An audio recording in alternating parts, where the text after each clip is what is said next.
ഇന്ന് നമുക്ക് future continuous, അതായത് ഭാവിയിൽ തുടർന്നുകൊണ്ടിരിക്കുന്ന ഒരു കാര്യം പറയാൻ വേണ്ടിയിട്ട് ഉപയോഗിക്കുന്നത് എങ്ങനെയാണെന്ന് നോക്കാം. ഭാവിയിൽ ഒരു നിശ്ചിത സമയത്ത് തുടർന്നുകൊണ്ടിരിക്കുന്ന കാര്യം പറയാനാണ് ഫ്യൂച്ചർ കണ്ടിന്യൂസ് ഉപയോഗിക്കുന്നത്. അതായത് ഇപ്പം നാളെ ഈ സമയത്ത് ഞാൻ TV കണ്ടുകൊണ്ടിരിക്കുകയായിരിക്കും, അല്ലെങ്കിൽ സിനിമ കണ്ടുകൊണ്ടിരിക്കുകയായിരിക്കും, അല്ലെങ്കിൽ നാളെ ഈ സമയത്ത് ഞാനൊരു മീറ്റിംഗ് അറ്റൻഡ് ചെയ്തുകൊണ്ടിരിക്കുകയായിരിക്കും, അല്ലെങ്കിൽ ഒരു നോവൽ വായിച്ചുകൊണ്ടിരിക്കുകയായിരിക്കും. അങ്ങനെ പറയാൻ വേണ്ടിയിട്ടാണ് ഇത് ഉപയോഗിക്കുന്നത്. അതെങ്ങനെയാണെന്ന് വെച്ചാൽ അതങ്ങനെ പറയാൻ വേണ്ടി നമ്മൾ ആദ്യം എന്ത് ചെയ്യും? സബ്ജക്റ്റ് എഴുതും, പിന്നെ will plus be, will be plus വെർബിൻ്റെ ING ഫോം. ഉദാഹരണം നോക്ക്, I will be writing a novel next Monday. ഞാൻ നെക്സ്റ്റ് മന്ത്, അടുത്ത മാസം അല്ലെങ്കിൽ മൺഡേ, ഞാൻ എന്ത് ചെയ്യുമായിരിക്കും? ഒരു നോവൽ എഴുതിക്കൊണ്ടിരിക്കുകയായിരിക്കും. അതിൻ്റെ നെഗറ്റീവ് ഉണ്ട്. നെഗറ്റീവ് പറയാൻ ഈ വില്ലിൻ്റെ കൂടെ ഒരു നോട്ടും കൂടെ ചേർക്കണം. Subject plus will not plus be plus വെർബിൻ്റെ ING form. I will not be writing a novel next month. അടുത്ത ഞായറാഴ്ച അല്ലെങ്കിൽ അടുത്ത മാസം ഞാൻ നോവൽ എഴുതിക്കൊണ്ടിരിക്കുകയായിരിക്കില്ല. അടുത്ത ഇത് ക്വസ്റ്റ്യൻ ആക്കാൻ വേണ്ടി നമ്മൾ എന്ത് ചെയ്യും? ആദ്യം വിൽ ചേർക്കും, അത് കഴിഞ്ഞ് സബ്ജക്റ്റ്, പിന്നെ ബി ചേർക്കണം, വെർബിൻ്റെ ING, ബാലൻസ് ഉണ്ടെങ്കിൽ അതും കൂടി ചേർക്കണം. അപ്പം will you B writing a novel next month? നീ അടുത്ത മാസം ഒരു നോവൽ എഴുതിക്കൊണ്ടിരിക്കുകയായിരിക്കുമോ? എഴുതിക്കൊണ്ടിരിക്കുകയായിരിക്കുമോ? ആ തുടർന്നുകൊണ്ടിരിക്കുന്ന കാര്യം അങ്ങനെ പറയാൻ വേണ്ടിയിട്ടാണ് ഇത് ഉപയോഗിക്കുന്നത്. അപ്പോൾ അതിൻ്റെ പോസിറ്റീവ് കണ്ടു, നെഗറ്റീവ് ആക്കാൻ ഈ ഫോം, അതിനെ ക്വസ്റ്റ്യനായിട്ട് ഉപയോഗിക്കാൻ ഈ ഫോം. അത് മനസ്സിലായല്ലോ? ഉദാഹരണം നോക്ക്.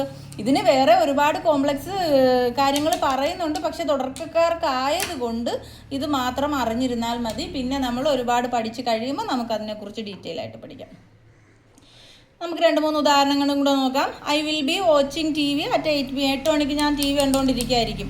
അപ്പോഴും നീ എന്നെ വിളിക്കരുത് എന്നൊക്കെ പറയാൻ, അല്ലെങ്കിൽ വേറെ എന്തെങ്കിലും 8 മണിയാകുമ്പോൾ ഞാൻ TV കണ്ടുകൊണ്ടിരിക്കുകയായിരിക്കും, അല്ലെങ്കിൽ ഫ്രീ ആയിരിക്കും, അങ്ങനെയൊക്കെ പറയുമ്പോൾ I will not be watching TV at 8 PM. ഞാൻ TV ആയിരിക്കുകയില്ല. പിന്നെ will you be watching TV at 8 PM? നീ 8 മണിക്ക് TV കണ്ടുകൊണ്ടിരിക്കുകയായിരിക്കുമോ എന്ന് ചോദിക്കുന്നു. പിന്നെ we will be travelling in to Munnar next week. ഞങ്ങൾ അടുത്ത ആഴ്ച മൂന്നാറിലോട്ട് യാത്ര ചെയ്തുകൊണ്ടിരിക്കുകയായിരിക്കും. മൂന്നാർ യാത്ര ചെയ്യുകയായിരിക്കും.